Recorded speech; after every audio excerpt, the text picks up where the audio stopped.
But like this year, the number 4 in Yeah. numerology actually signifies earth, Okay. and earth signifies groundwork and hard work Hmm. and building.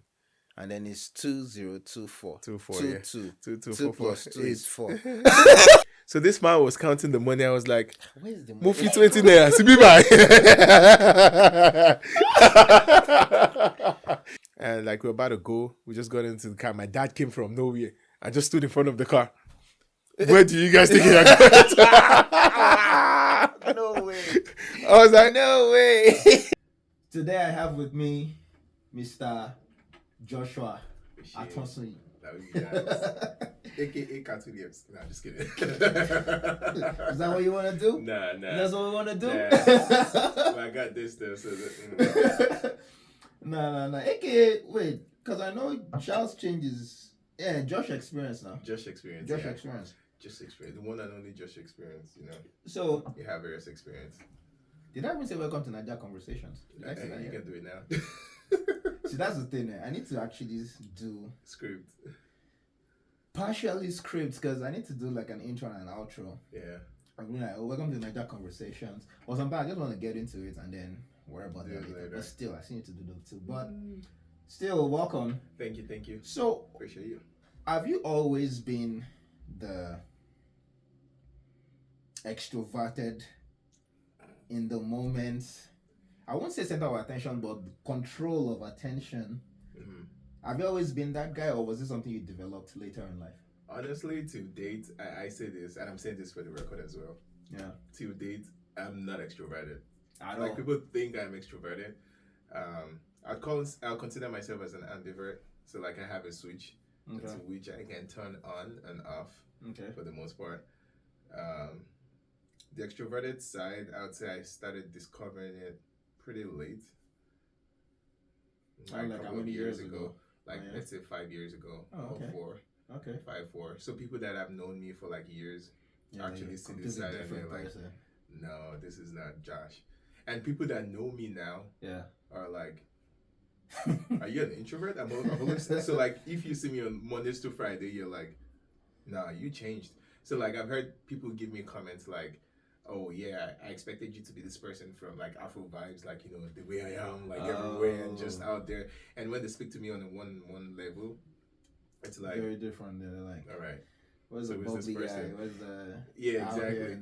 And then you get to my job and I tell my job, oh yeah, I MC, I talk to people, I host shows, I host events, I talk. I'm like, I do public speaking, and they're like, what? Because the only thing I do at job is just no comments. I'm mute. Teams meeting or Zoom meeting, yo. So that's all I do. Me in those meetings, I just, you know, to be polite, once you join, good morning, everyone. Yeah, that's it. And thanks, everybody. Have a wonderful day. Yo, you have to do that, man. That's interesting though, because I feel like everyone has multiple facets to them, right? Mm-hmm. You know, sometimes when you spend your social energy, done, I'm out of here. Exactly. But it's interesting when people actually have major things that they do. Mm-hmm. That is those. You know, like events, but you're like also you're a programmer tech guy, engineer, so software engineer, and then, you know, events, you're out in the faces of everybody, controlling the event, controlling the space, but then in your programming space, you're just collaborating online and putting on my glasses, chilling. And I can see that. That's interesting though, but I won't take it that you're an introvert or ambivert. Okay, yeah, I guess, yeah. But that's honestly, I'll tell you this now as well. Like before every show and event that I go for, I have like a ritual to switch it back on.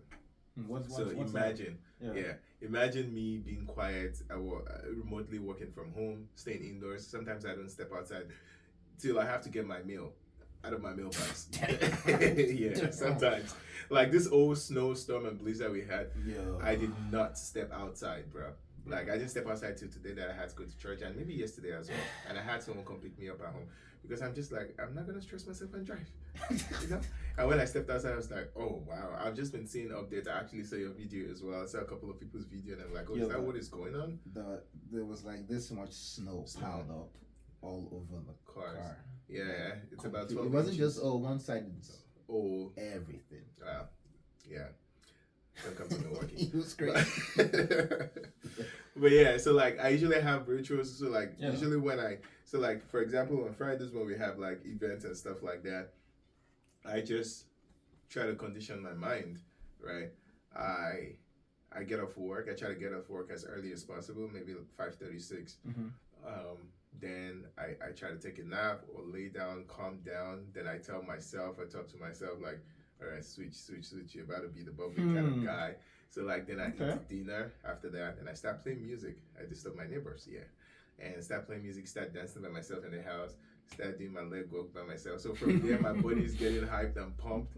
So by the time I'm ready to go, like I'm already in the so like I have to do that. I can see that. And like whenever I get to the event again, I have this moment of solitude that I just sit down by myself, just calm down, look at everybody, feel the crowd, feel people, feed off people's energy as well, and just then build that up and just like, okay, yes, we're ready to do this. So usually it's not something that there's a method to it. There's a I have to literally switch it on and off, and by the time I'm done, like I have this old adrenaline popping in me, and it's just like I don't know what to do with this energy.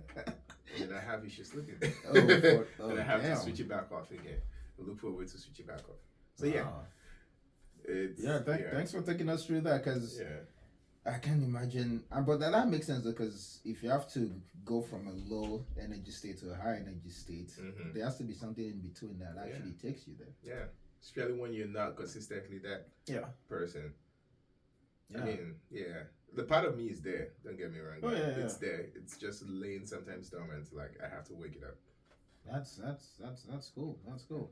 But then I appreciate that you've actually gone and done all that, because I believe we as individuals have the responsibility to explore ourselves as much as we can, because there's always different sets to people. There's because we go to the same church, we play soccer together, we're part of a heritage group, so we see each other in a lot of different spaces, and I appreciate that. And I know you're doing other things that I'm not even aware of. I appreciate that you're exploring all that, because I think everybody should do that. Because that's how I think you discover more of yourself. Like, oh shit, I was good. I'm actually good at this stuff. Exactly. Because you would never know that you're good at like talking to people, controlling the space, motivating people. Unless you tried it and you're like, oh, I'm actually pretty decent at this. You know? So this started as a joke as well, like this talking MC and stuff like that. How did it start? Like I think I did. What did I do again? Can't remember exactly, but I did one event, and the person was like, "Yo, do you actually do this for a living?" And I'm like, "No." Like even this one, like someone had to force me and take me out of my comfort zone. Damn. And they were like, "Oh no!" And from there, like I got contact of people. I've hosted a wedding as well. Like the wedding has been my biggest one, like a full wedding, and I'm like, wow. How was that like? I don't do this as a professional. Wow. Oh man, like that day was so. I almost turned down the job, but I kept on having money. They were like, "We'll pay you." Damn. I'm serious. It was just a 3 hours or 4 hours wedding that I had to host, and they're like, "We'll give you this much amount." Damn. I'm not gonna disclose the amount, but they're like, "We'll give you this money," and I'm like, "Oh wow, just for 4 hours, I'm gonna make this." All right, cool. Let's do it. So I had to start watching. I had to teach myself. I had to put myself through, like, watch wedding MCs. And whenever I go to weddings, I see what they do. And I'm like, okay, there's some things I can actually do better than these people. So then that wedding was actually fun because it was from 2 races as well. It's a Nigerian and a white wedding. Oh, wow. from a white person. And controlling that kind of crowd is actually difficult. First of all, you have to raise your accent. Two very different people. So there are some jokes you can't make. Yeah. Else half the room will be lost. Quiet. And also, you don't want to be offensive to people as well. True, so like, you have to like. Yeah, it's tricky to navigate. Yeah. So usually what I do is like, I mean, I'm Nigerian at the end of the day, so I'll attack my people first. But I can't attack exactly. I can't attack them first, so because it's gonna be like, ooh. Yeah. So like, yeah, the wedding was fun actually. And from the wedding, I had people also reach out to me from there, like, and like, okay, yeah, you guys should chill. I can't keep like, it's a lot of work for me to get here to face people and to like face this crowd. So like the only thing I do now for those events is just like close people, and I know like sometimes I'm just gonna do it for like from the gift of my heart, bottom of my heart, not getting anything from it, but I'm just doing it because I love doing it. I love controlling the crowd. I love making people happy. I want everybody to like me, which is bad. I'm learning that. But yeah. You actually want people to like you? No, I mean like there was a phase in life that I actually wanted people to like me though. Like I wanted everybody to like me. I wanted to be likable by everyone. But as you grow older, you then realize that not everyone is actually going to like you because you don't like everybody. Definitely not. So yeah. So I had to learn that, and I had to instill that in my head. Like, yeah, you can be cool with everybody. You can be cordial with everybody, and if they don't mess with you, wait, I said I'm gonna be cat with them. If they don't fuck with you, you gotta be sipping when you're saying it too. If they don't fuck with you, you tell them like you just move around and you find your people. Yeah, right? Exactly. That's always damn. That's very interesting though. Yeah. So then, because this is not that conversation. Typically, I like to know who people used to be, who they are now, and what the future holds. So, and I know you have he has a childhood that I'm so interested in. Wow, why? Yes, you have a very powerful family. So take us through, what was it like back in? Where did you grow up in Nigeria? Lagos. So what was it like growing up for you? What was the family like? What were you like? What were you doing back then? Growing up was nice. I'm not gonna lie. I'm the second child out of 3 boys. Okay. I have an older one. He's 7 years older than me, right? So basically, my parents had a little bit of delay before giving birth to me. That's the 7 years gap, and that's where my name come from as well, because basically I just battled and came and then thank God for praises and stuff like that. Joshua. I'm a mighty warrior. But yeah, I'm the one that swim past. Never mind. Never mind. But yeah, growing up was nice.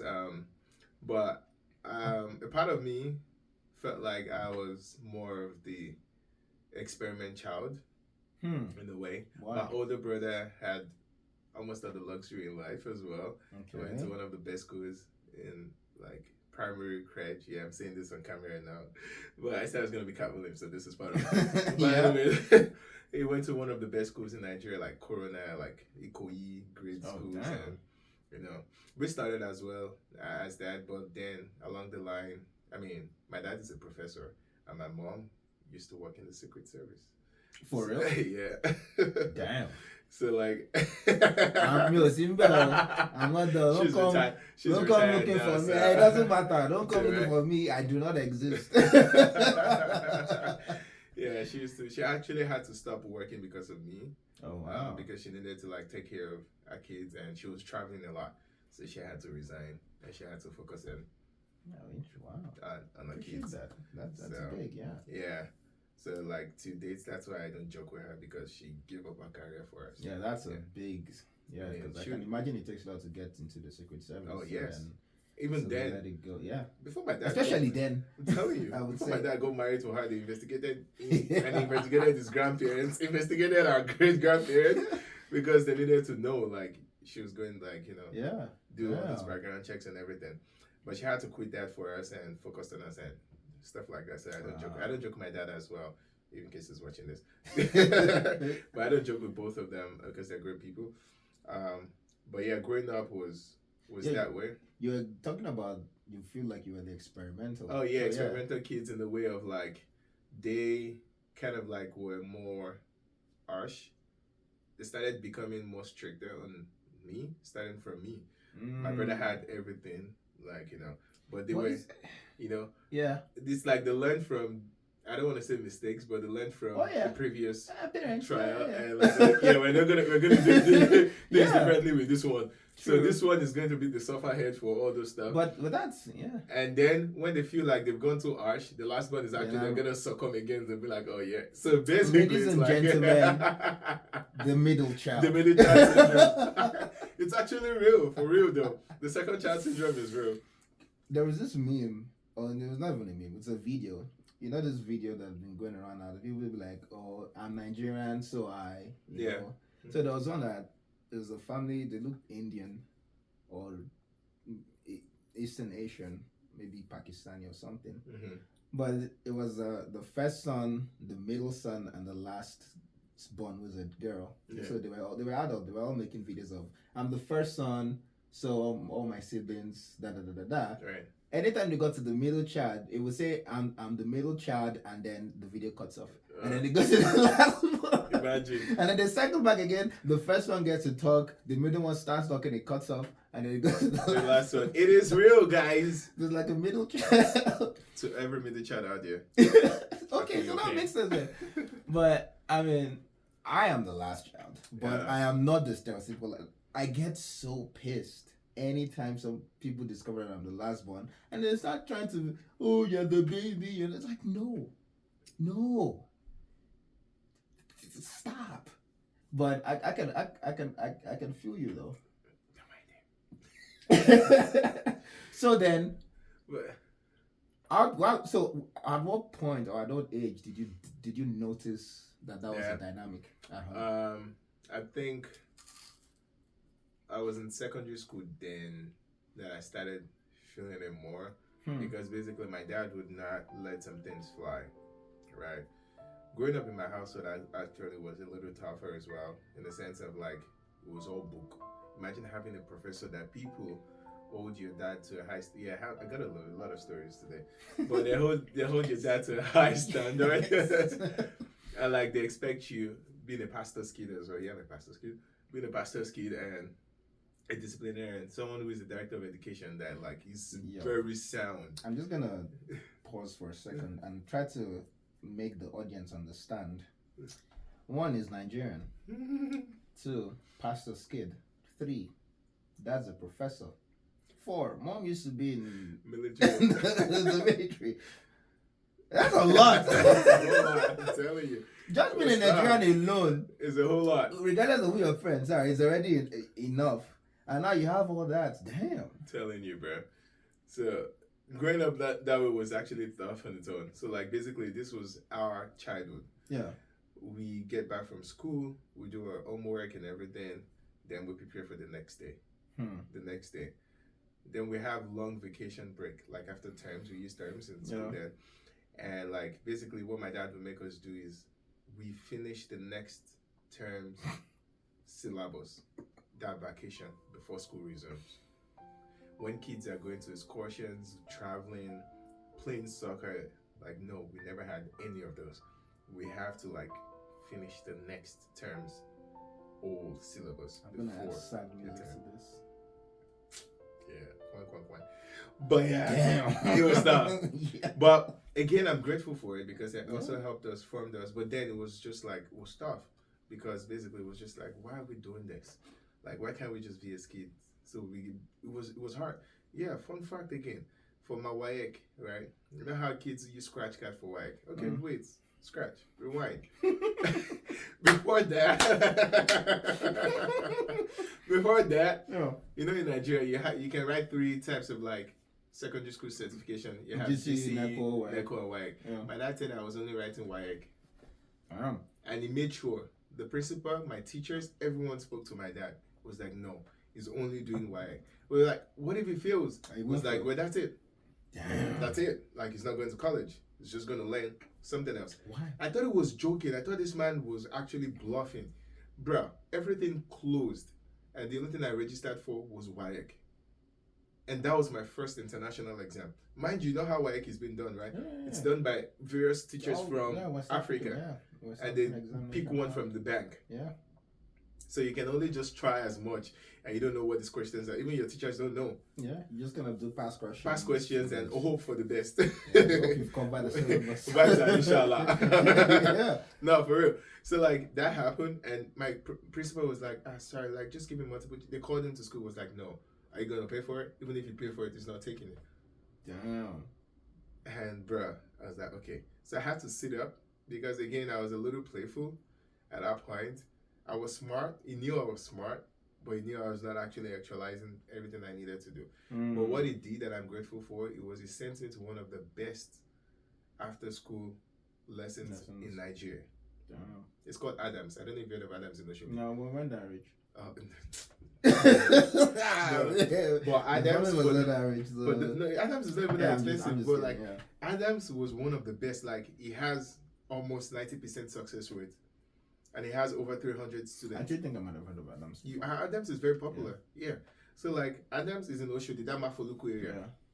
Yeah. And you know, I didn't even know how to enter transport then. They would make sure they can put me there. Yeah. He taught me on how to enter transport and go. He was trying to build me up as an adult. Normally, like, you know, you wait, like, they say the white result is out there, and, like, that's when you know. Yeah. But mine was immediately they finished marking and they finished grading. Excuse me. Someone from the WAEC office called my dad. Bruh. I was like, yeah, we finished. No, or my dad knew or something. And he just called them. I was like, yeah. Alpha, how are you? And the next thing I was like, yeah, my son actually wrote the last WAEC. Come on, can you help me check the result? And everyone was in the living room, called everybody, and I was just sitting right there. I saw my WAEC result on a paper, pen and paper jota on the living room. It took me a while for me to print it. It was on the phone, and it was like, biology. A1. This. Yo. Bruh. No way. And I'm telling you, bro, like, they started like, oh, maths, C5, this, dada, and biology, F9. No, not F9, D something. I was like, oh my God, I failed biology because I was passing every other thing, and immediately said I was like, apparently he was nervous as well. Yeah. Because it was like, what did I do? Like, have I done this too much? Like, did I go overboard? But boom, a Greek in one. He just started smiling again. And I could see it on his face. You know how African parents do. Yeah. So it was like, okay. I was like, thank you. Then they counted it. It was 6 credit already. I'm like, all right, you can use this. And it was like, congratulations. Damn. And that changed. And that was the last time it was ever super strict with me. Even when I was in college, like, you never, like, before, I think it was this first semester, I asked for my result, and I showed him, and it was like, from there, I never did. It was like, just bring your certificate when you're done. Interesting. And that was what I did. And, like, because at that point, I think you could see the shift. Like, from this child that is always playful to someone who is now interested in studying and who actually sees the value of studying. And that was even for myself, that was the turning point for me. And I could see the difference. So was it something in particular that caused that turning point, or was it just a combination of things, or do you remember what was the thing that made you go, you know what? Honestly, I'd say it's a combination of things. The first thing was like, shit, like, oh, this man is actually not kidding. He said, you're just going to write WAEC and that's it. And the fact that everyone was begging him like, no. And he wasn't listening. Damn. Bruh, I was like, oh, yeah, this is real. He used to make jokes before then. He would be like, you see all this property that I have? If you guys are not serious, I will sell everything before I die. And I'll enjoy the money with you. You think you have a house, right? Because then we're like, man, we're good. Like, my dad has a house. Like, at the end of the day, we have where to fall back to, like, whatever. Like, and he saw that, and he was like, you think you see money?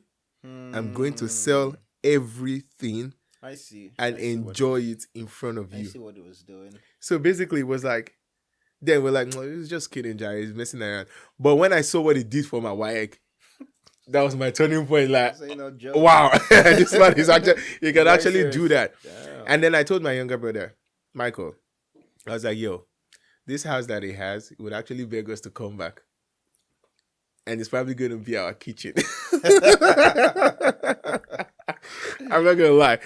You can remember, like, I told him that, and he was like, "Yeah, like you'll be surprised." And guess what? Like, all of us left the house, and even to date, like, no one is living in the house. You like boys, that. you go find your own way. Like, it's just like, and now everyone is like looking forward for us to come back home and stuff like that. It's just like, I mean, even when my brother was in Nigeria, then he would not go home for months. Like, they wouldn't see him for like months. It's like, what am I looking for? True. I mean, you know, so like that. I think that was the turning point, and I'm grateful to him or for him taking that step. And I think that actually changed a lot of things, in all, because basically as boys, it's easy for us to like be astray, like through boys. Yeah, you're so adventurous. You're looking for your own way. You meet friends, puberty, and like all that stuff. Yeah, the friends part as well. Like, this man never had us. Like, we had no friends growing up. Yeah, I'm gonna get inside. I was on my get inside too. He had like any friend that come as a guy. Yeah, like this man would literally interrogate every single like, and once he can find the red flag in you, that's the end. You're not coming to my house again. You're not seeing that friend again. That's it. Yeah. So, I mean, and one of the things with having a strict parent like that is, like you said, you tend to grow up not wanting to be. Because I don't know about you though. I'm not gonna project on you, because I know mine. It was my mom that was a very strict person, and I remember when I was in Yabatek, I would rather go to my aunt's house in Apapa than go home. Yeah. One, it was far. Right. But still, I was just like, I'm gonna go home now. It's gonna be some strict thing, something. I might as well just stay here. Yeah, it won't be all rosy, but hanging out, and I'm close to Apapa's Yaba, where everything is going on. I can just easily. I want to go to Keja tomorrow. Boom, I'm there. That was my excuse, but yeah. But I kind of understood the part where they said it was gonna the house thing, because I've forgotten what celebrity I was watching. He said for his kids, since just the way they are brought up, right, it cannot, he has worked hard, he has all these things, good, thank God for this things, but he's not going to deprive his kids of them. Then how do you then ingrain in your kids that this is not your money? You gotta work for life your money. is not this that is not easy. Real life. Real life is not just this. So he said he would artificially create like controversies and difficulties for his kids, just so they can go through that in their lives. Otherwise, they would just grow up never having gone through anything difficult, because daddy would take care of everything. I see that happening easily though, because mine, like ours, was close to that. Honestly, it was really close to that. Thinking back at it now, but then if you then overdo it, then you lose the child. It's when you then you become that. Because at some point I felt like I was adopted.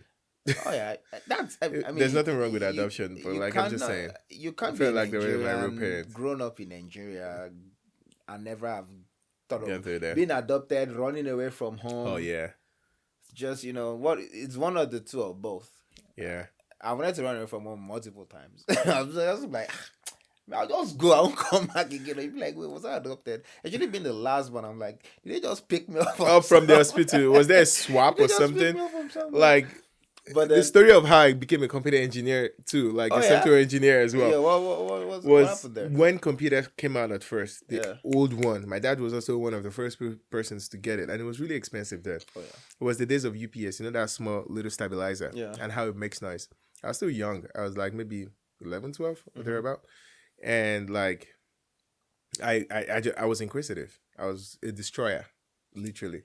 Every radio, television in the house, you open because you want to see the person talking to them. Yeah. So I've always been inquisitive, and that's how they just chased me into engineering. But that story was, I touched the UPS, right, and clicked on that. My inquisitive self. And you know what that was? And there was no power supply. Until it was just like, and it was yelling. And you know UPS again, you had to hold it down for a while for it to switch. But as a kid, I didn't know that. I was like, that stuff wasn't going off, bro. So my dad came back and he just got his priceless drawer. Like he shipped it all the way from the United States of America, and like he paid like a lot to get it down, and like he just got home and the stuff was making noise, and in his head it was like, "Oh, you spoiled it, like you damaged it." This man disciplined, and my dad never uses cane; he uses koboko, whip, horse whip. Nah, you can put the image. Ah man, bruh. When I say this man actually whipped me, like my back skin peeled off. I'm never gonna forget this story. I'm always gonna tell him whenever like the old back skin peeled off. He was not abusing me, by the way. It was not a child abuse. It was more of like it was mad that. Wow, and this is coming. What you want to call it, whatever, right? Child. Because now people call it child abuse, but you're abusing the child. I didn't even touch the boy. Hey, effect bad no way. Even the Bible says it. But anyways, he did that, and then he called the engineer. And the engineer came home, and the engineer was like, "Oh, nothing is wrong. It just, bruh." How did he feel? He felt bad, but he used Ogbuju. He did not apologize for it. Apologize, Ke. It was just like, lie. Well, why did you touch it? Have you eaten? The bribe. They feel like telling you to go and eat is actually the apology. I'm providing for you now. Are you paying rent? Right. When last did you buy food? Say I gotta eat. If you don't eat a bit, and that's it. And that was it. And basically, I went to school, and like my skin was smelling for a week. Yeah. No, I know Koboko now. My skin was smelling because it was healing. Yeah. And that thing is itchy. It's very itchy, like under the sun, like it's bad because your skin then like holds onto the clothes. But then, that was the turning point of me going into computer engineering, and I was like, you know what? I'm actually going to study this thing that made me feel like this, because that whipping was really bad. Like my teachers was almost crying. My mom was crying for me when she saw it, when she was treating me. She was dropping tears, but she could not do anything. They had to stay in the United Front. She was just like, "You two don't touch it again." But I could see her eyes. She was like, "Oh my God, my child," and stuff like that. She was treating it. They would nurse the wound and everything. But my dad did not care. Anytime my dad wanted to discipline us, then he would lock the door. And my mom would just go inside our room and would just be shouting like, yeah. Like then he would jump on the couch and he would just be whipping you on your leg like with Koboko. Like that was that guy. That's why even now that I'm saying this, knowing who my dad is right now, it's just like doesn't sound right. Yeah. Because now it's so soft. There was always that. So my mom was strict. My mom, we didn't have Koboko in here, but we had, because my mom was a teacher. Mm-hmm. So any weapon that they didn't use in school is coming home. Right? So there was all kind of cane, belts, anything, right? Yeah. But then my dad, because he was an engineer, his hands were like really hard. All he needed to do was slap you. Yeah, do reset. Right? So my dad wasn't my mom was a disciplinarian in the house.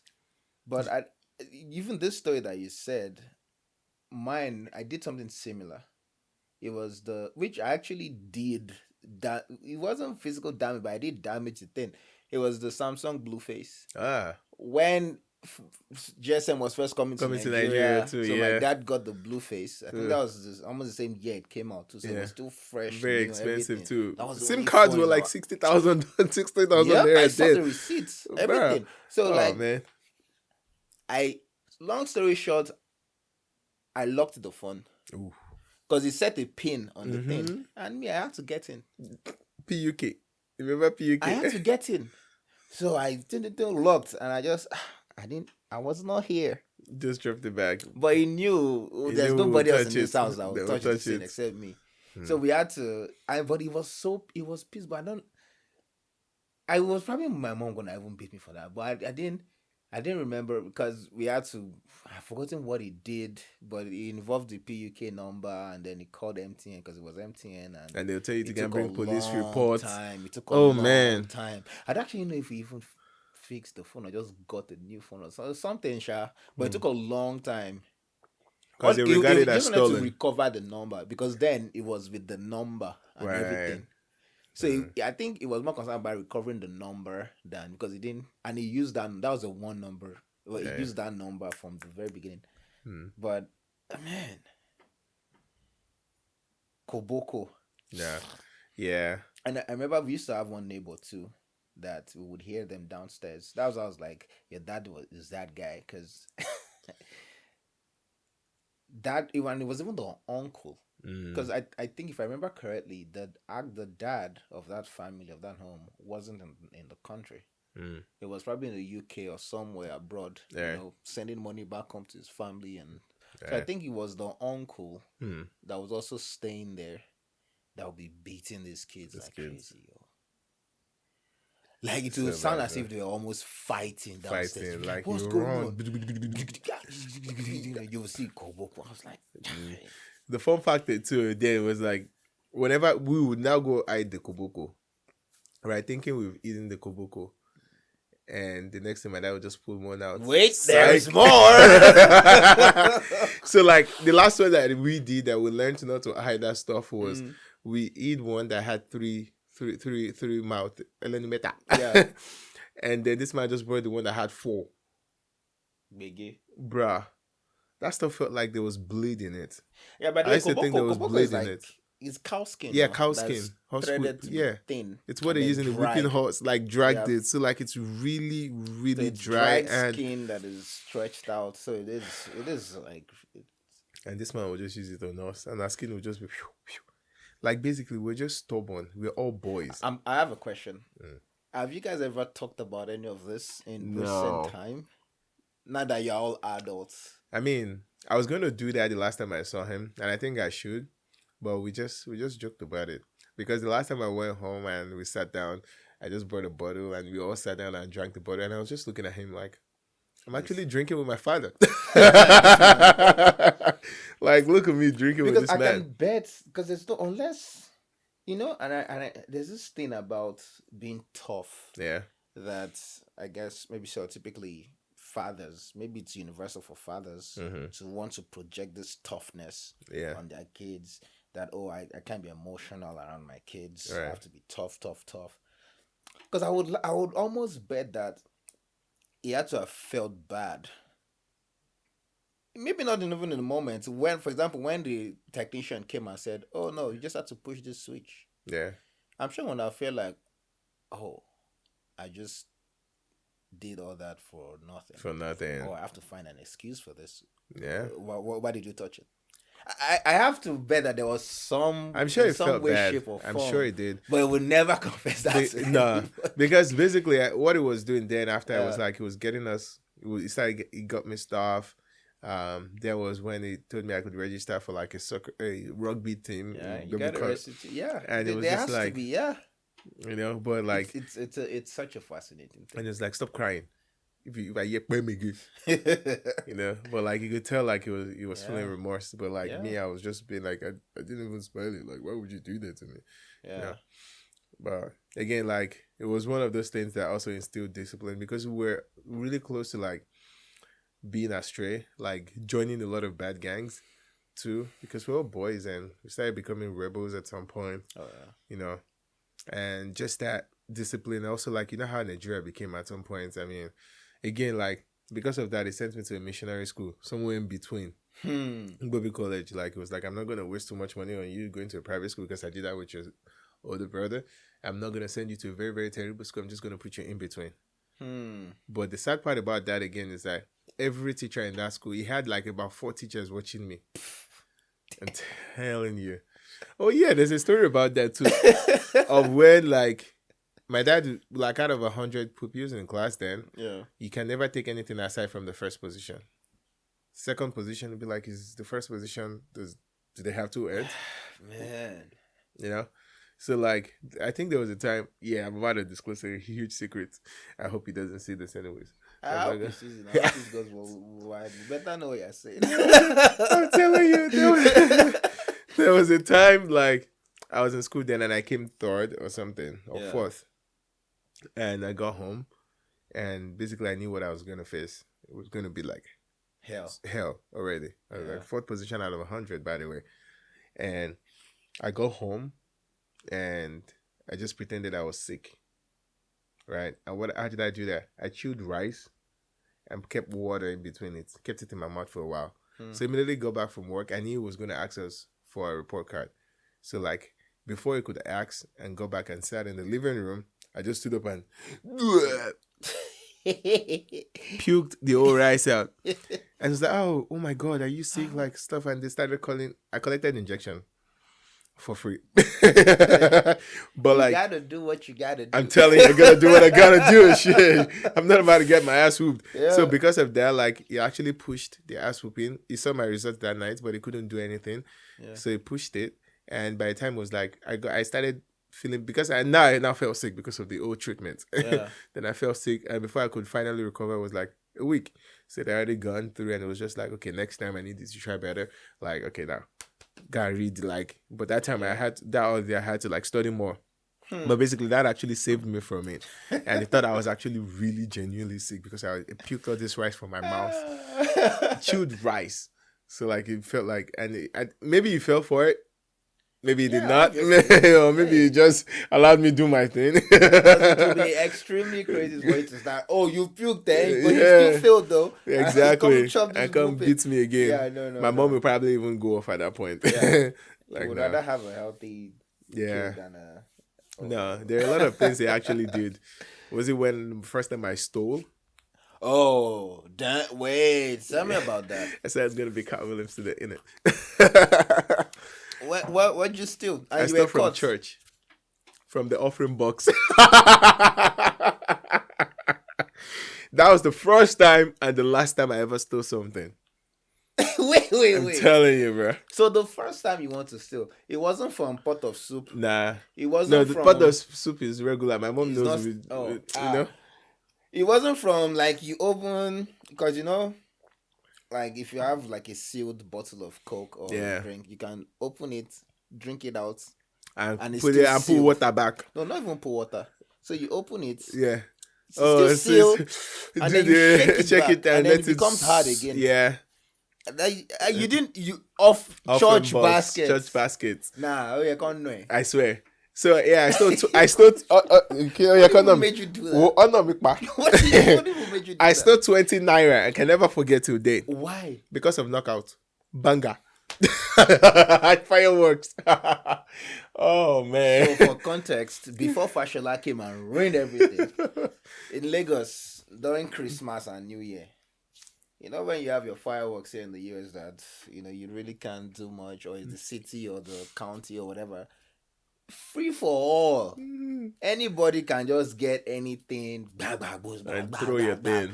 You be bragging. I can hold 5 rounds. 5 rounds. I can hold 4 rounds. Like so that's banger and knockout. Or you attack streets by streets. And the more you have, the more you're. For that period of time, you are the king. Yeah. Because then people will be begging you. Give me one. Like, give me one. I'm like, take. Lick my shoe. Exactly. And they will do it for real. No, I stole 20 naira to buy knockout. Damn. And guess what? Like, so this is how I got caught, right? Yeah. And the usher at my church then was the one that actually kept 20 naira. 20 naira was a big money then too. Yeah. So like, it was the one that kept the 20 naira. 20 naira right now is probably like 1,000 naira. That value, worth value, like 500 naira there. But it was the highest currency then too. And it was the one that kept the 20 naira in the offering box. And that was the only 20 naira in the offering box. And it happened to be the one that was counting the money that night. So this man was counting the money. I was like, where's the money? Move 20 naira.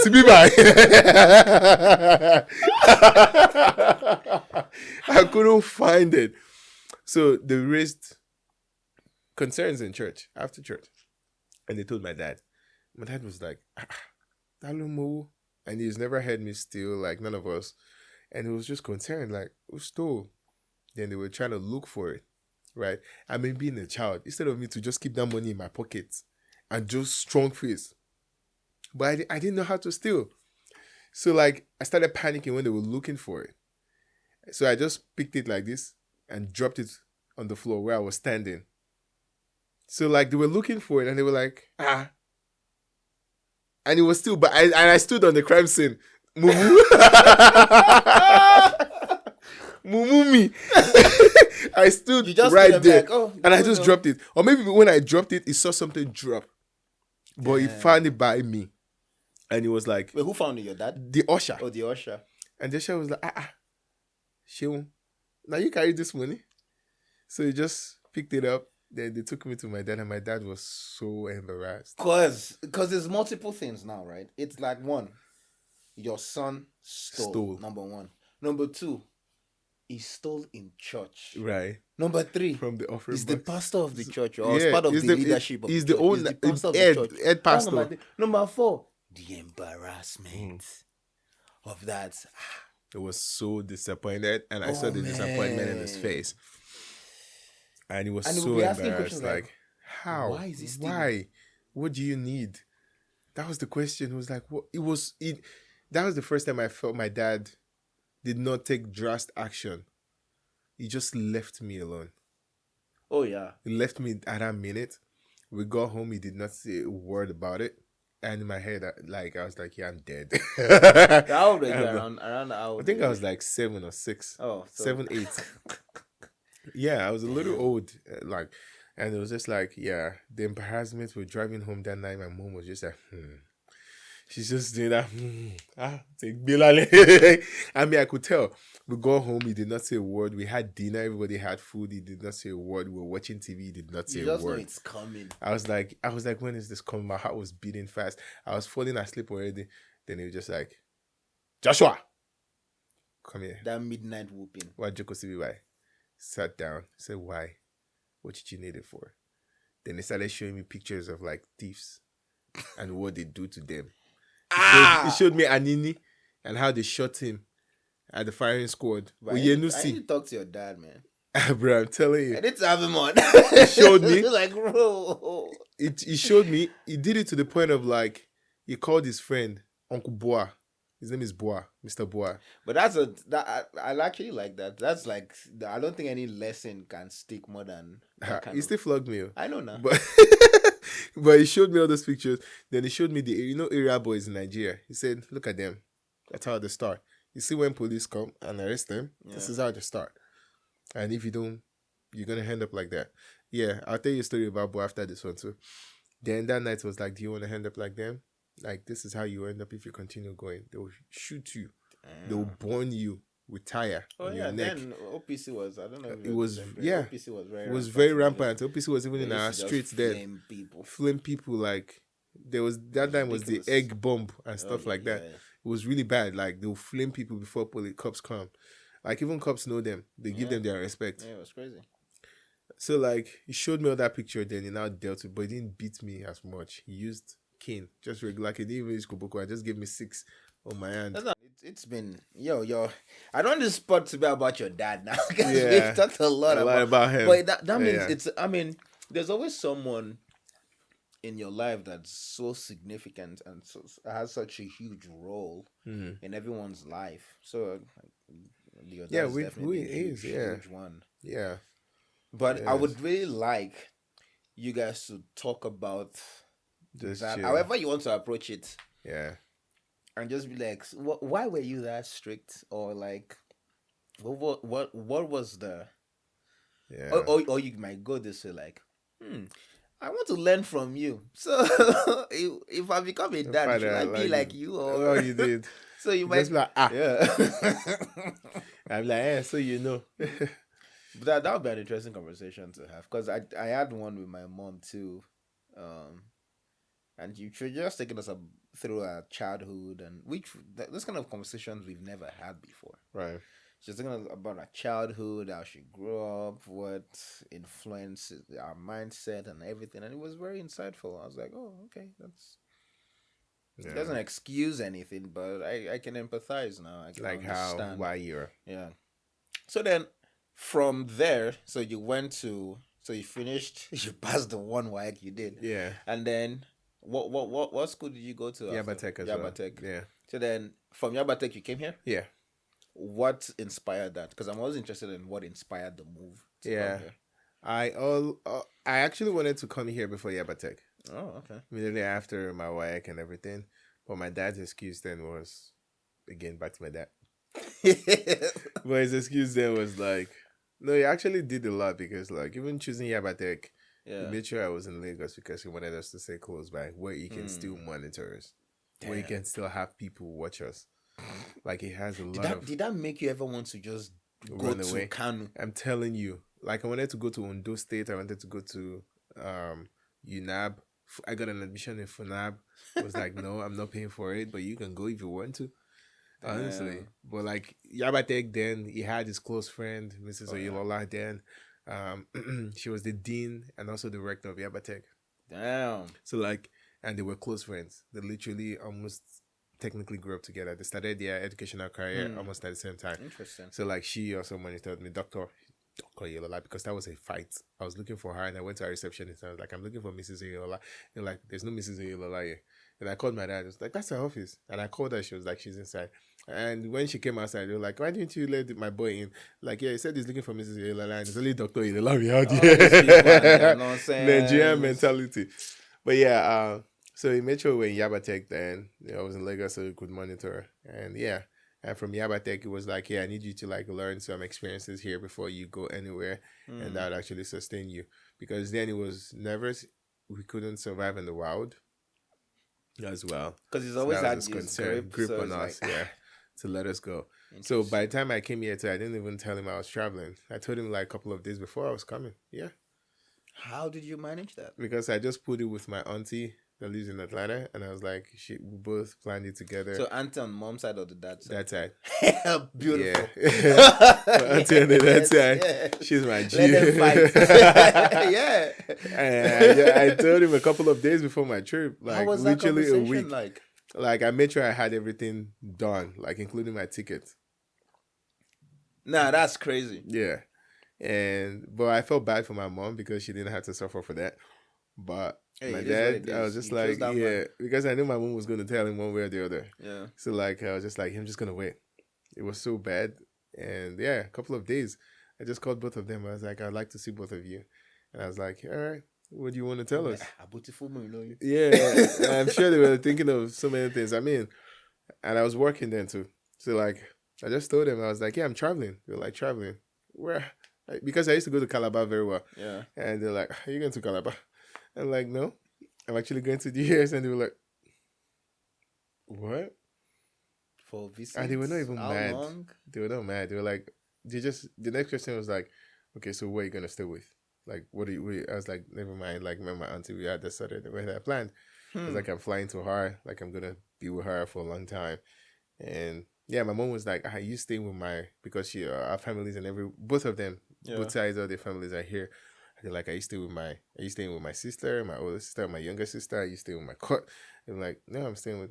They're like, are you sure? Do you have everything? And I was like, yeah. And that was when I started packing my bags because I couldn't pack my bags before then. And that was when I started packing my bags. And 3 days later, left. Yo, that's crazy. Yeah.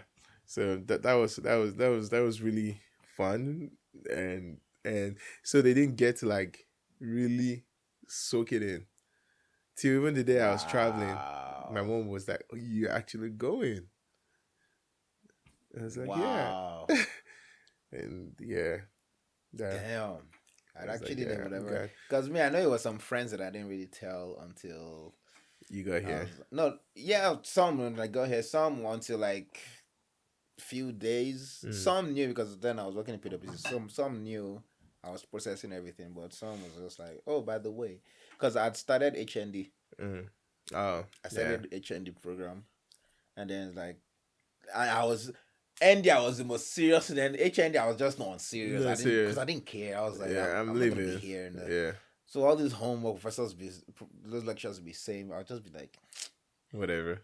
What am I even doing here? So I'll just existing there. So I know some people knew, but then that's crazy though. Yeah. Damn. Yeah. It was nice. It was humbling as well. But yeah. What was the motivation though? To leave, I knew where I was going to. I knew I wanted to be a software engineer, and I knew Nigeria would not be able to provide that for me. So like, My first dream job was to become an astronaut. Why is that even... Someone else has come here and said that. Why is that even Nigerian? I don't know. Like, to date, I still like... then I switched to becoming a pilot. Well, like, I knew I wanted to do something groundbreaking too. And I knew Nigerian school educational system. Yeah. Like, educational system would not be able to, like, provide me that. Yeah. So that was the first motivation. Like, I need to get out of this place. Like, I don't see myself here. Oh, yeah. Like, I can't do what I need to do. Especially in Yabatek, the old schooling, like, I was doing MATLAB, Fortran. We're not using real boards for computer engineering. We're using, you know, all those little boards. And, like, even the professors do not even know what they are doing. Oh, yeah, you did engineering. And you did science. Yeah. So, like, we're using all those soldering iron and those boards and those, like, connection and those, like, you know, AB, digital, breadboard. Whatever. Breadboard, and stuff like that. And, like, I was just like, people don't use this anymore. When my mates were already using the old C++, I mean, we did C++ a little bit, we did C, but, like, it wasn't that. You can tell. You wanted more. You wanted more. Yeah. So I was like, yeah, this is doing nothing. Like, Fortran would be saying my grandfather writes, now you the teachers. Yeah, I know. So, like Q Basic too. Then yeah, Q Basic, yeah. Like who uses Q Basic? It's not applicable in the real world. So that was what actually moved me out. And immediately I saw that, I was like, yeah. I started speaking to my auntie and she just like, yeah, I'll sponsor you. Come on. Wow, that's good. So, and she was really supportive. My uncle was really supportive in that journey as well. Because my uncle was well-traveled and he knew a lot of things. Like, he gave me pointers. Dr. Nathaniel. And my auntie too was like, yeah, we'll keep it a secret. Let's work together. Yeah, that's and dope. we worked together. She got my ticket for me. She bought that because, I mean, what I was going to afford? I mean, I paid for some stuff, but she got like a huge portion of it. Yeah. But yeah, that's actually that's how I got here. So then you were at ATL with her? Yeah, I was in ATL with her. Now you're here. Now what? Because it's not like you applied for school. Yeah. No. Oh, like now? No. Then when oh yeah, I was living with her. Oh yeah, when I got to ATL, yeah. Then I applied for school in Maine. Oh okay. Then I traveled to Maine, and she was still supportive as well. Like, God bless her. Like, for real, she actually was supportive. Like, she really stood by me. We applied for a school in Maine. Then I traveled to Maine, and you know, Maine, we were not expecting Maine to be that cold. Maine is worse than Wisconsin. Wait, what part of the... Up north. It's past New Hampshire, New England, like all the way, like past New Hampshire. What's this place that pastor is from? Pastor in church. That city. I don't know. It's one of those, like, you go from Boston, so it's New York, Boston, but New Hampshire. Close to the border. Yeah, close to Canadian border, like all the way. Damn. So like there's a lot of snow. Like, I remember getting there and I wore like just a simple windbreaker from Atlanta. And a professor saw me and was like, God has always been following me, by the way. And the professor saw me and was like, she's from Indonesia or something. Is it? No. I forgot where she's from. Oh my God. Yeah. But she saw me and she was like, come here, do you want to kill yourself? And she was like, what are you doing? Are you trying to kill yourself? And I was like, what do you mean? That I was having frostbite. My ears were like numb. And she was like, oh my God, this guy, where are you from? And I said I was from Nigeria. I'm from Atlanta. And she was like, this jacket is not going to hold you. So guess what? The next day she came with 2 big jackets for me. Oh, wow. 2 huge jackets. And since then she became my school mother. Like, a professor-student relationship. It was weird, right? And like, she would tell me, like, I know you're coming from a different country. You're not probably used to the food. She'll cook me chicken curry. Oh, she'll cook me rice that would last me for a week. She'll just put it in your room. Oh, wow. So I stopped I was in the dorm. She said, that's a significant help. To that, I really appreciate it. I wish I can go back and just, but we've lost contact now. I wish I can just go back, say hi, give her a gift. Her up on LinkedIn or I probably look for the school. If she's still there. She's still there. Yeah, because she was even one of the persons that advised me to leave the city as well. She was like, there's nothing for you here. Yeah. She was like, you're a black man. There's nothing for you here. I mean, fact. She gave me that straight up. She was like, just go somewhere that you can actually actualize the talent in you. And I was I took it. So I transferred. But yeah, she was really helpful. She would give me food. She would make sure she would say check in with me at least once every week. Oh, yeah? She would cook me chicken feet. Okay. Like she would invite me to her home. She took me as a son. It's funny because my eldest brother too kind of did the same, not being dressed for the weather too, because he applied to resume in the spring semester. Yeah. Which is the worst time you can apply and he was coming straight from Nigeria. So I think he just wore like a blazer jacket. Oh my! And my brother was like, I'll be fine now. I'm all to feel catch you clean. I'll show them my jeans. He said he got like he was shaking, he was freezing, and people had to help him and be like, "Yo, what are you doing? Who are you? What are you doing here?" It's like, and it was. I think there was a. So he landed in O'Hare and he had to take a bus all the way to Oshkosh. So like I think it was either at O'Hare or at Oshkosh. So it was at Oshkosh. So the bus dropped them there, but it was like some odd time in the night that nobody was open. Yeah. So and it didn't. I don't know if he didn't communicate with who was supposed to come pick him up, or he just kind of went. So nobody was there to pick him up. Nobody was there to direct him to where he was supposed to go. It was kind of just stranded. Oh man! I think he said some guys just saw him on the road. It was like, what are you? He was with bags and everything. Like, who are you? As luckily though, I think they were Africans. Right. So they're like, who are you? It's like, I just came here. It's like, bro, what the hell? Come in. So they drove him to where they stayed. They just kind of housed him for the night. Wow. And then the next day, started figuring. Like, shit. So, wow. Yeah. So then from Maine, you transferred here? Yeah, I transferred here to Milwaukee from Maine. I mean, I wanted to transfer to Atlanta back, but like I transferred too late. I didn't know there was a season for it. So I transferred. Then I was looking at schools here, and I found a school here actually that like used to be on LinkedIn, and they had a lot of professors that would actually take the software development classes on LinkedIn. Not on LinkedIn, on this one of those tutorial classes. Udemy? Udemy or something like that. Yeah. Okay. But it was like LinkedIn Learning or something, I think.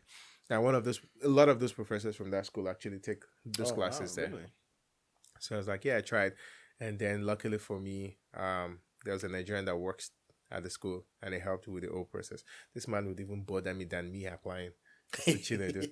Like, yo, what are you doing? Like, send this, send that. So like, again, imagine I had someone that was like a guardian angel in the previous school. Again here, guardian angel more than me. Like, he'd be like, what are you doing? He'll call me. Be like, no, do this. That's that for real. Like, I still went back to see him. Like, it's like, oh my God, it's been 4 or 5 years now that I've seen you last. Sheesh. Yeah. And he still works at the school as well. And I was like, yeah, just keep up the work. Like, you look at us, we turn out like great. We're still doing well here. We're still here. So like, yeah, God's blessing just kept pushing across. Man, I thank God for that. It's always, and that's one of the things where I like to talk to people, because everybody's story is always different. There's similarities. There's something you can find like, you've heard before, but each individual's story of where they're coming from and how they got to where they are and where they're going to is always different. I'm just fascinated by that.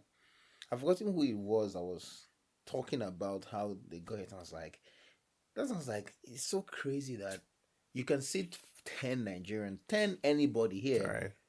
How they got here is very different. It's very different. It's like interesting story. Someone has something interesting to say in their story that's like, yo, that's crazy.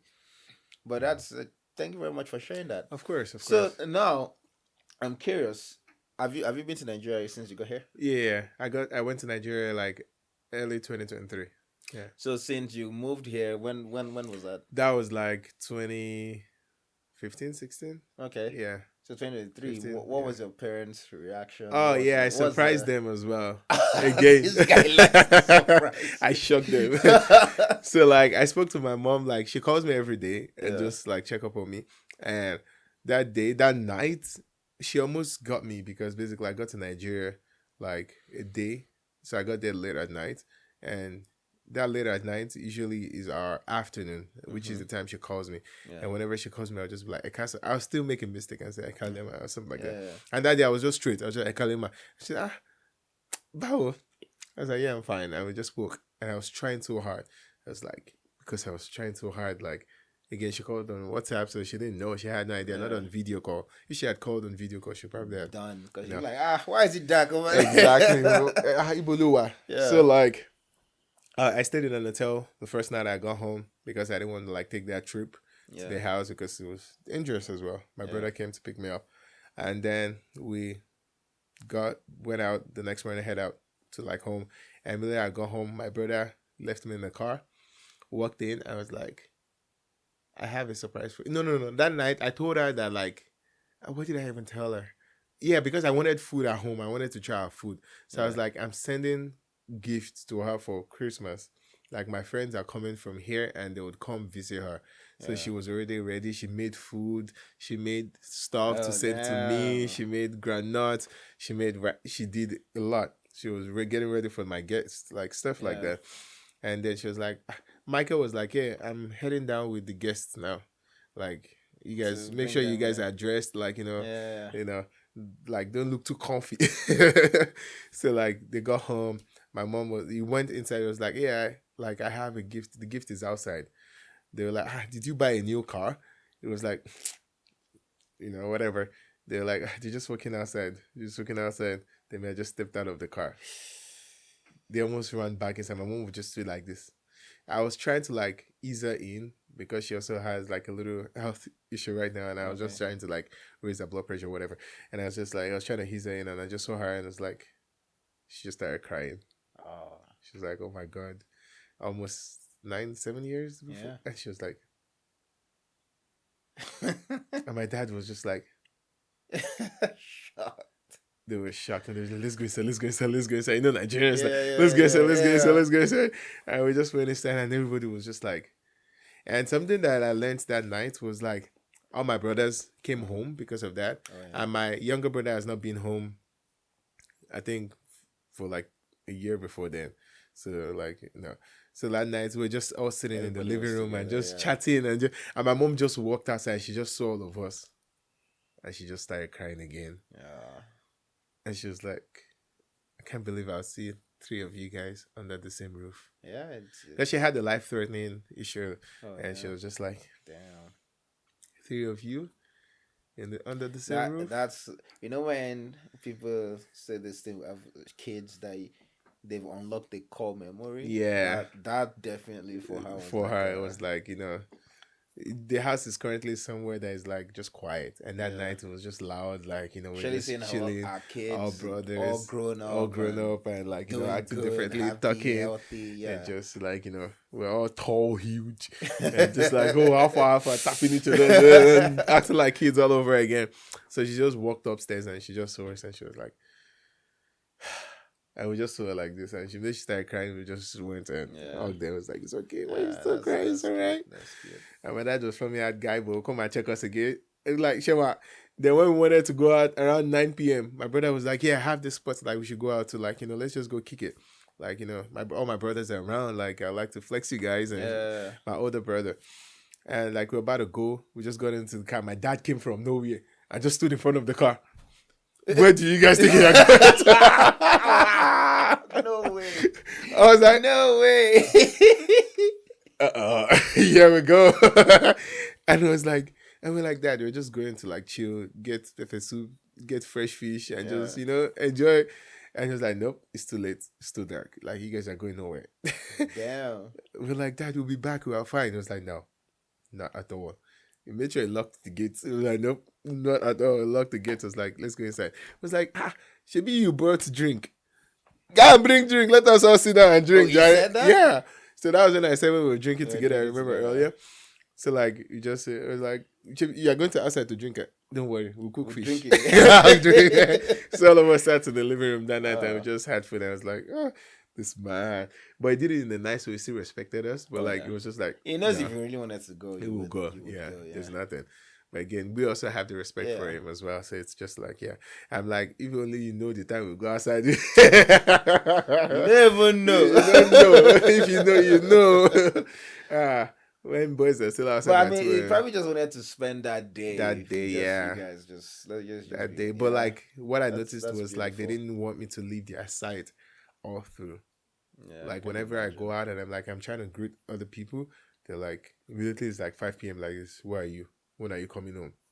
Also, they're probably also thinking security, yeah. Yeah. Security, and also like my mom just like, spend time. She be say, I'm here to see me. Yeah. Why are you not sitting in the house?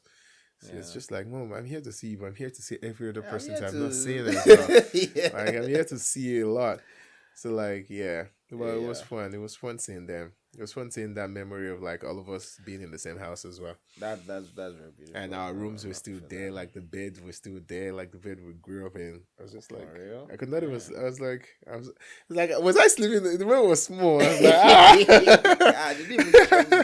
they didn't change it though, because we would sleep on it. It was still there. Yeah. Like the same bed that I left was still there. Like I was like, who's gonna sleep on this? So another question I have, because I haven't been to Nigeria since I got here. 2015 too. Yeah. What was it like landing and actually experiencing not your family and everything? I know that was fun. The community, the country itself, the neighborhood. What was your experience like? Something I would say is Nigeria is we have a lot of work to do. No shades to my country, anyways. But like the difference was like I had a layover in Amsterdam, right? Yeah. And when I tell you from Amsterdam to Lagos, it was different from the flight. Damn. You would know that these are Nigerians. No cap. From the flight, it was an argument of someone putting their laptop in the cabin, right? And someone else trying to put their bag there, and the woman just gonna, don't touch my laptop. Oh. You can break that laptop. That laptop is expensive, and just causing drama. You can just put your backpack under your seat, no issue. Or tell the flight attendant to help you. It was just drama. It was noise. It was drama. It was people shouting on the phone. It was totally different. Like I was like, yep. I got in and the minute I got on the flight, I was like, yep, here we go. And bro, when we landed in Nigeria, I have a blackout. Question. Did you like the chaos or did you dislike the chaos? I'll say in the middle of both. It was like, oh, I can relate with this, but at the same time, it was like, really? Because the reason I asked that question is like, I spoke to Comfort last. Yeah. She actually liked that she was back. She said she entered downfall. She entered Okada. She wanted to have that experience. I mean, yeah, that too, actually. But the plane was annoying. Because I said out the flight. It was annoying. It was annoying because, like, hey, we've been flying for hours. Yeah. Then we're in the last. Then it's like, what are you doing? Chaos. And there was people from Europe and all those places. Maybe if people from the US here, maybe it was a straight flight, it would have been different. Right? But, like, it was a connecting flight. So it was people from all over connecting in Amsterdam. True. So that was different. So, like, we're switching planes, because I'm sure if they were from here, they would have arranged them properly. Or you'd have known from here.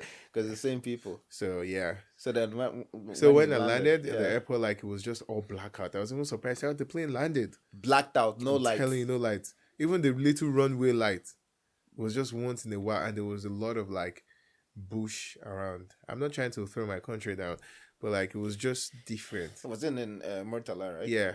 It was the only airport. But then I had someone come pick me from the jet bridge. Like, I had to pay extra, like, because I didn't want to stay in the crowd. I didn't want to queue. So the guy came to, like, the jet bridge, skipped over.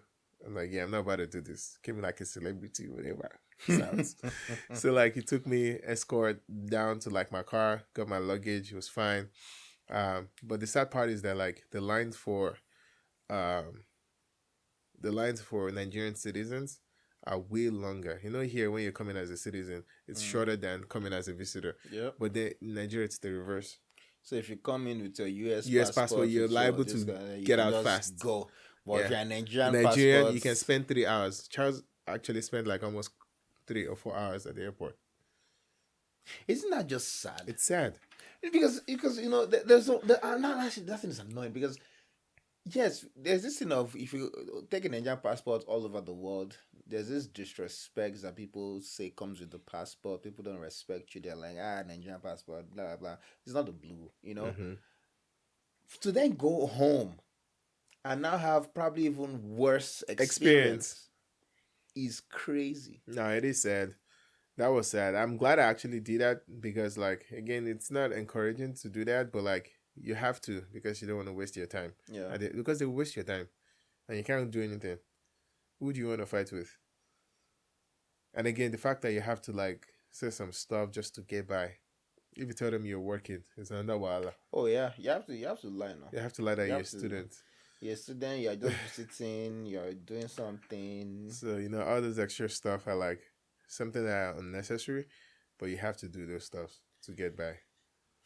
So yeah, but the city itself, getting from the airport was beautiful. Was memories like starting from the hotel that I lodged in the first night. Man. I can't wait. Nah, you'll definitely love it.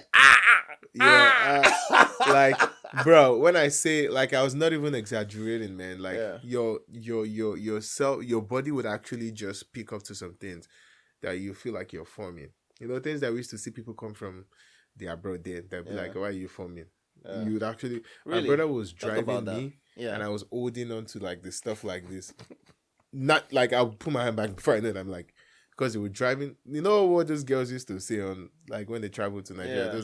It was actually true. I can't blame them. Because when you come to a country that they obey rules of roads and everything, like yielding and stuff, and when you're just driving like this, and someone just jump in front of you from nowhere, and you're like, bruh, like from nowhere, like, from the T junction, like someone, you're supposed to wait till this person goes, and if it's free, then you go. Yeah. They'll just come like, now you go stop, all of you. Like, why? Just have some sense. Like, just wait. Damn. So, like, those stuffs are fun to see and scary at the same time. Or is it like the way bikers will just jump in front of you?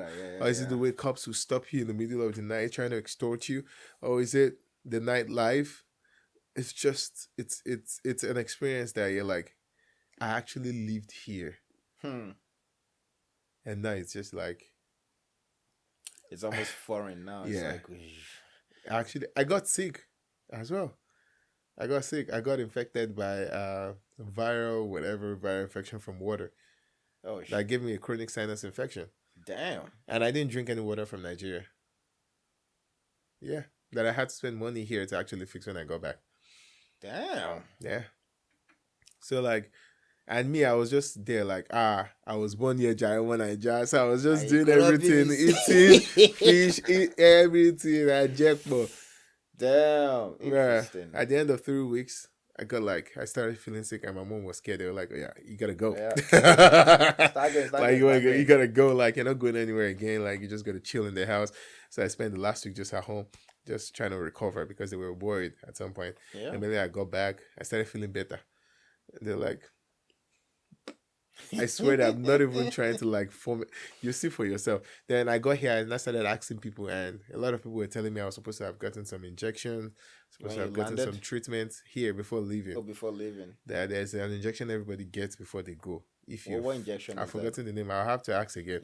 I know you're looking for Yeah, I forgot the name. They told me like he was also sick. Every time he goes to Nigeria, comes back with or maybe even like malaria injection. It's the dust.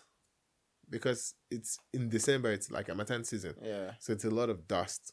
And like the roads are really dusty, bro. Like really. I'm gonna find out about that. Nah, for real. Like once you get home, you'd actually realize that there's a lot of dust in Nigeria. Like I didn't used to pay attention to those dust, but there's because you were used to it then. It was just normal then, yeah. There's a lot of dust like on the table, in the bathroom, you see everywhere. It's just settling. So all this dust actually it picks up. It gets into your system. So, man, what are you looking forward to this year? New year, new me, new system. What are you looking forward to this year? No, but this year, I'm actually looking to tap into more of my introverted side too. What does that mean? I think I need to be more grounded, in a way of also helping me to develop myself personally. Okay. I need to I was telling someone last week that there was a time where 30 used to be a long stretch. Oh yeah, you're 30 years old. Damn. Old. Ass. Sorry. I can see you behind my review mirror. Just so you know. You're right. You're not even behind my review mirror. You're sitting on my back seat. What are you chatting about, bro? No. But, you know, there was a time where 30 used to be the yardstick. Yeah. And now it's just like you're here. And now it's like life is hitting you more. Yeah. I mean, I'm grateful for where I'm at right now. But, like, 40 is right here. And you know what they say, full of 40, right? So, like, and 40 is like, yeah, you're actually old at that point. Yeah. I actually don't. To be honest, the whole old thing. Yeah, it's a mindset. It's not. No, it's real. Oh, okay. You can be actually old. Because I'll tell you when your knees start cracking. My thing is, it is personal. And what I mean by that is, you there are some 50-year-old people that you look at and be like, you're 50?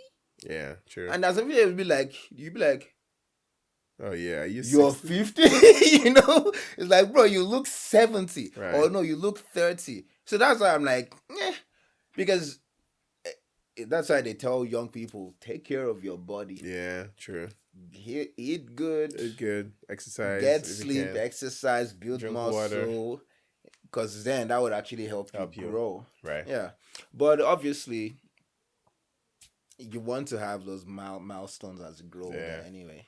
You know, like that's just my thinking right now, because it's just like, you know, we're at that stage where if you don't make move, you're actually not going to achieve the dream. Oh, yeah. Absolutely. Yeah. So, like, if you keep waiting that, oh, yeah, I still got age on my side. Yeah. No. Age is gradually moving away from you. Yeah. So, that's my goal this year, just to, like, self-develop, and which I've started, thankfully. Yeah. So, like, self-develop this year, do some things differently. I'm trying to, like, start up my own graduate company as well. Yeah. In the tech space and in the film space. That's good, man. Mostly in the film space as well, because I've kept that on a hold for a while. So, like, all those things gradually actually making move on them. Yeah. And how do I tend to achieve this is by limiting, I mean, that's the only way I'm thinking of right now, by limiting the number of time I actually spend being extroverted. You want to spend more time with myself, so I can be in tune with myself and actually know myself more, and actually spend those time that I'm spending being extroverted on something else. I mean, being extroverted has its pros as well. So you want to spend the time you're spending on all this other things with more things that you're trying to focus on. Yeah. So like this year, limiting, like the only thing I would probably be doing more in the night space is probably the Afro Vibes heritage, because I was like part of the organization itself. Yeah. Maybe once in a while when close friends have like events. Yeah. If the event is not necessary, sorry, I can't make it. I kind of did that last year. Yeah. And also I learned something, like I'm not even going to like accept a lot of things right now. Oh yeah, you learn to say no. No, not even no. My thing now that I've learned is, I'll let you know. So if you invite me for an event now, the first thing you're going to hear from me is, I'll let you know. I'll get back to you. Yeah. Why? Because I need time to actually program myself and see if actually this is actually beneficial for me to go, or I have other things I can actually do with that time too. Yeah. So like, I'll let you know. True. Like you now, if you start prioritizing the time you spend for yourself, and that's another unfortunate part, you will lose friends. People will hate you for that. Yeah. Yeah. Somebody that used to have easy access to you no longer has easy access to you. Me. Yeah. They're angry. They're pissed. Maybe you're right. And they'll be fine. You'll be all right. And that's just a thing. And I'm just so happy because I'm just like, everybody will be all right. All right. No grief for anybody. Everybody will be all right. No grief. That's actually. I went on, what was it? I think it was AliExpress. Yeah. They had some cool stuff on AliExpress. And I was trying to print out a shirt that says no grief for anybody. And I was going to do the Nigerian conversation. Then when this no grief started, like, I'm sure I do Nigerian conversation for no grief for anybody. Oh man, it's good. But yeah, don't grief for anybody, man. I wish you all the best this year. I mean, I'll be here. Thank you. I'm looking forward to it. It's a marathon though. It's everything is not gonna, but like things that I've been procrastinating for like all through last year. Procrastinated. Just do it. I'm just gonna do it this year. Just do it. That's something I told my wife. Like this year, I want to execute as much as I can. Yeah. I want to just execute. If it flops, I'm executing. Because unfortunately, I feel like I should have been doing that 4 or 5 years ago. Mm-hmm. But since I didn't do it then, I'm going to do it now. I don't care. And I think this year has something with that too, because now that I'm thinking about it, I'm not trying to go into numerology. Yeah. But the number 4 means hard work and being grounded. No, go into that. Because that's another part that we didn't go into. All the technical issues, because there's some other stuff that I wanted to go into, but I was like, I mean, we can do this some other time. Definitely, do more conversations. Definitely. Too as well. I'm down. I'm always excited talking about stuff like that. But like this year, the number 4 in numerology actually signifies earth. Okay. And earth signifies groundwork and hard work and building. So it's not a coincidence that we're thinking about executing stuff this year. Or how hard we can actually go for it.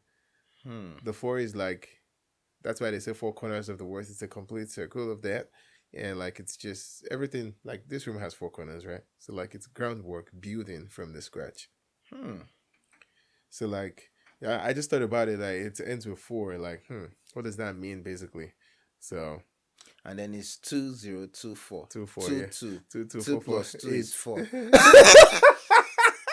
2 times 2 is 4. 202. You know. 4. What is the O in the middle? You have to find out what the O is. Is it plus? Is it minus? Or maybe infinity, the loop. You don't carry me go where I don't know.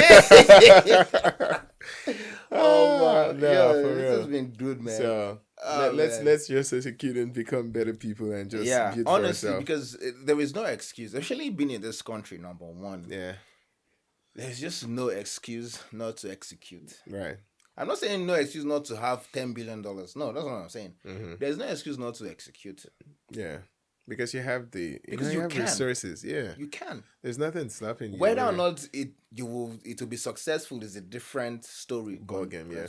But there's no excuse not to try that thing and try your hands in that thing and start that thing. There is really no excuse. All right. I like that. Yeah. So like, let's execute this year. Let's go. Josh. I'm Josh too, by the way. Josh. Nice to meet you. It's been great having a conversation with you. Thank you very much for the time. Same here. I wish you all the best. And by the way, if you're thinking about what we're eating, this is Puff Puff, courtesy of my wife. Oh, you call it Hush Puppy? Yeah. Not the one in Joe. It is definitely not unhealthy food.